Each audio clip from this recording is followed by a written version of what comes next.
എന്തായാലും സഹമന്ത്രി സ്ഥാനമാണെങ്കിൽ പോലും അത് വലിയൊരു അംഗീകാരമാണ്, കേരളത്തിന് കൂടെ കിട്ടിയൊരു അംഗീകാരമാണ്. കേരളത്തിൻ്റെ അംബാസഡർ എന്നാണ് സുരേഷ് ഗോപി പറഞ്ഞത്. ഞാൻ അങ്ങേ മനസ്സിലാക്കുന്നത് കേരളത്തിലെ പാർട്ടി പ്രവർത്തകർക്കും കേരളത്തിലെ സാധാരണക്കാരായിട്ടുള്ള പാർട്ടി മെഷീനറിക്കും കിട്ടിയിരിക്കുന്ന ഒരു സന്ദേശം എന്ന നിലയിൽ കൂടിയാണ് അങ്ങയുടെ സ്ഥാനലബ്ധി എന്നുള്ളത്. ഇനി നമ്മൾ നാട്ടിലേക്ക് വന്നാൽ, ഞാൻ അധികം രാഷ്ട്രീയ വിഷയങ്ങൾ ഇന്നിപ്പോൾ തുടക്കത്തിൽ ചോദിക്കുന്നില്ല, അതൊക്കെ ഇനി വരും ദിവസങ്ങളിൽ നമുക്ക് സംസാരിക്കാം. ശ്രീ ജോർജ് കുര്യൻ, വീട്ടിലേക്ക് എത്തിയാൽ വൈഫ് ഇന്നലെ ഞങ്ങൾ സംസാരിക്കുന്ന സമയത്ത് വളരെ സന്തോഷത്തിലായിരുന്നു, എക്സൈറ്റഡ് ആയിരുന്നു. അവരും പ്രതീക്ഷിച്ചിരുന്നില്ല എന്ന് തോന്നുന്നു. നേരത്തെ പറഞ്ഞതുപോലെ ലഫ്റ്റനന്റ് കേണൽ ആയിരുന്നു അല്ലെ, റിട്ടയർഡ് ആയിരുന്നു ഭാര്യ അന്നമ്മ അല്ലേ? അതെ അതെ അതെ അതെ അതെ അതെ രണ്ട് ആൺകുട്ടികളാണ്. സാധിച്ചിരുന്നില്ല. അതെ അതെ, OT അന്നമ്മ അല്ലേ? വളരെ സന്തോഷമുണ്ട് എന്ന് പറഞ്ഞു. ഈ പ്രൈം മിനിസ്റ്ററെ കാണുന്നതിന് മുമ്പ് വീട്ടിൽ വിളിച്ചു പറഞ്ഞായിരുന്നോ ശ്രീ ജോർജ് കുര്യൻ? ഇല്ല, അതിന് ആ രീതിയിൽ എന്നോട് പറഞ്ഞില്ലല്ലോ പാർട്ടി നേതാക്കന്മാർ. നിങ്ങളുടെ പ്രവർത്തനത്തെ പാർട്ടി അംഗീകരിക്കുന്നു, അതുകൊണ്ട് ചില കാര്യങ്ങൾ പരിഗണിക്കുന്നുണ്ടെന്ന് മാത്രമേ എന്നോട് പറഞ്ഞുള്ളൂ. അതോടൊപ്പം തന്നെ പറഞ്ഞു, ഇതൊക്കെ ആണെങ്കിലും എല്ലാം അറിയാമല്ലോ, പ്രൈം മിനിസ്റ്റർ ആണെന്തെങ്കിലുമൊക്കെ പറയേണ്ടത് എന്ന് പറഞ്ഞു. അപ്പോൾ അവിടെ ചെല്ലുമ്പോൾ സ്വാഭാവികമായിട്ടും അവിടെ ഫോൺ മാറ്റിവെക്കുമല്ലോ. 2 മണിക്കൂറോളം അവിടെ നിന്ന് ഭക്ഷണമൊക്കെ കഴിച്ചിട്ടാണല്ലോ പോരുന്നത്. ഓക്കെ, ഞാൻ കേട്ടിരിക്കുന്നത് താങ്കൾ കോട്ടയത്ത് പഠിക്കുന്ന സമയത്ത് നാട്ടകം കോളേജിലൊക്കെ SFI പ്രവർത്തകരുമായിട്ടൊക്കെ ക്യാമ്പസ് രാഷ്ട്രീയത്തിൻ്റെ സമയത്തൊക്കെ ഏറ്റുമുട്ടിയിട്ടുണ്ട് എന്നാണ്. ആ സമയത്തൊക്കെ താങ്കളുടെ ഉള്ളിലൊരു സോഷ്യലിസ്റ്റുകാരൻ കൂടി ഉണ്ടായിരുന്നു എന്ന് കേട്ടിട്ടുണ്ട്. ജയപ്രകാശ് നാരായണൻ്റെ ആശയങ്ങളോട് ആദ്യഘട്ടത്തിലൊരു പ്രതിപത്തി ഉണ്ടാവുക, അത്തരം പ്രസംഗങ്ങൾ കേൾക്കാൻ പോവുക, ഇതൊക്കെ ആ കാലഘട്ടത്തിൽ ഉണ്ടായതായിട്ട് ഞാൻ കേൾക്കുന്നുണ്ട്. അത് ശരിയാണോ യഥാർത്ഥത്തിൽ? ഞാൻ ഈ ജോർജ് കുര്യൻ്റെ ബ്രീഫ് ബയോഡാറ്റ എടുത്തപ്പോൾ കേട്ടതാണ്. അതെ, ഞാനൊരു BJPയിലെ JP സ്കൂൾ ഓഫ് തോട്ടിൻ്റെ ആളാണ്.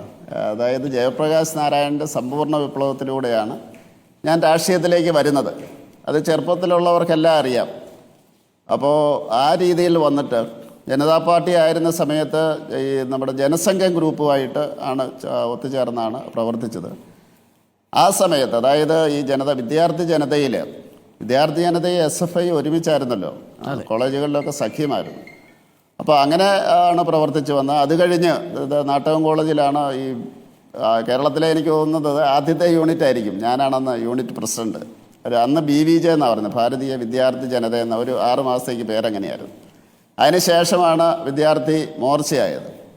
അപ്പോൾ അങ്ങനെ വലിയ ഒരു സംഘർഷത്തിൻ്റെ പ്രശ്നം ഉദിച്ചിരുന്നില്ല. കാരണം SFIക്കാരുമായിട്ട് അതിനു മുമ്പത്തെ പ്രാവശ്യമൊക്കെ ഞങ്ങൾ സഹകരിച്ച് ഒരുമിച്ച് പ്രവർത്തിച്ചിട്ടുള്ളവരാണ്.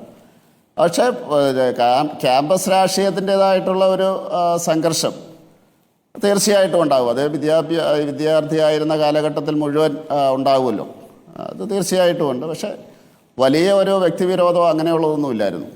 ശ്രീ ജോർജ് കുര്യൻ, എനിക്കൊന്നു പാർട്ടിയിലെ വ്യത്യസ്ത അഭിപ്രായങ്ങളുള്ള നേതാക്കളുണ്ട്, അതെല്ലാവർക്കും അറിയാവുന്ന കാര്യമാണ്. ഞങ്ങൾ മാധ്യമപ്രവർത്തകർ അതിനെ വിളിക്കുന്നത് ഗ്രൂപ്പ് എന്നാണ്. നിങ്ങളത് അംഗീകരിക്കില്ലെന്ന് എനിക്കറിയാം ശ്രീ ജോർജ് കുര്യൻ.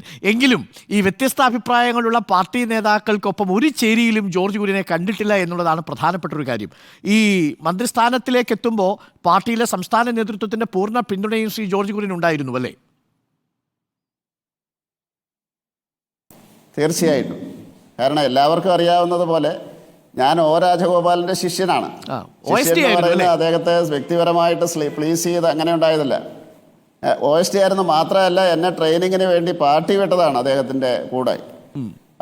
വർഷങ്ങളോളം അദ്ദേഹത്തിൻ്റെ അങ്ങനെയായിരുന്നു. അന്ന് BJPയുടെ ഒക്കെ ആദ്യ കാലഘട്ടത്തിൽ അങ്ങനെ ആയിരിക്കും. അരുണൊക്കെ അറിയായിരിക്കും. ശ്യാമപ്രസാദ് മുഖർജിയുടെ അടുത്തായിരുന്നു അടൽജി ഉണ്ടായിരുന്നത്. അടൽജിയുടെ അടുത്ത് അദ്വാനിജിയുടെ അടുത്ത് ഗോവിന്ദാചാര്യ.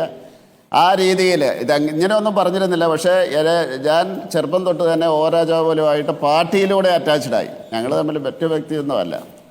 അപ്പോൾ അതുകൊണ്ട് ഒരു മോൾഡ് ചെയ്തത് ആ രീതിയിലാണ്. അദ്ദേഹത്തിൻ്റെ OST ആയിരുന്നല്ലോ 4.5 വർഷത്തോളം.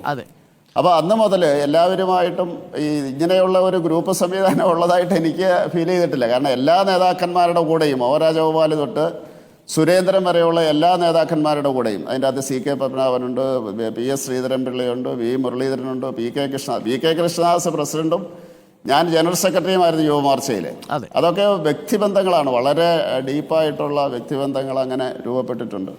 BJPയിൽ അങ്ങനെ ഒരു ഗ്രൂപ്പ് സംവിധാനം ഉള്ളതായിട്ട് എനിക്ക് ഫീൽ ചെയ്തിട്ടില്ല. ഇങ്ങനെ പത്രത്തിലൊക്കെ കാണാറുണ്ട്, ചിലപ്പോൾ ചാനലുകളിൽ ന്യൂസ് വരുമ്പോൾ ഈ നേതാക്കന്മാരൊക്കെ ഒരുമിച്ചിരുന്നുകൊണ്ട് പൊട്ടിച്ചിരിക്കാറുമുണ്ട്. പക്ഷേ സ്വാഭാവികമായിട്ടും ഇത് ഒരു ജനാധിപത്യ സംവിധാനത്തിൽ മീഡിയയ്ക്ക് അവരുടേതായിട്ടുള്ള സ്കൂപ്പും സ്റ്റോറിയും ഉണ്ടാക്കാനുള്ള അവകാശമുണ്ട് എന്ന് മാത്രമേ ഉള്ളൂ. അപ്പോൾ അതുകൊണ്ട് ആ ഒരു രീതിയിലുള്ള പ്രശ്നങ്ങൾ എനിക്കില്ല. ഓക്കെ,